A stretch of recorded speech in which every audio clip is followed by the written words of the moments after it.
গতিকে আজি কেবিনেটত এই গুৰুত্বপূৰ্ণ সিদ্ধান্তটো গ্ৰহণ কৰা হয় যদি আপোনালোকৰ কিবা খুদিব আছে খুদিব পাৰে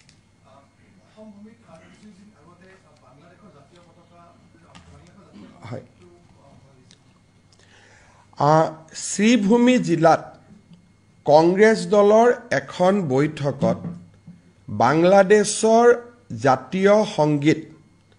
তাক ভাৰতৰ ৰাষ্ট্ৰীয় সংগীতৰ দৰে সন্মান প্ৰদৰ্শন কৰি পৰিবেশন কৰা হয় বাংলাদেশৰ জাতীয় সংগীত অসমত পৰিবেশন কৰাটো আমি কোনো পধ্যে মানি ল'ব নোৱাৰো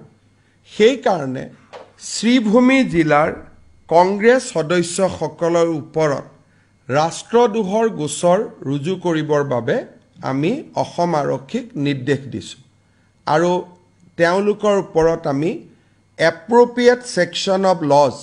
আমি এফআইআৰ ৰেজিষ্টাৰ কৰিম আৰু তেওঁলোকক পুলিচে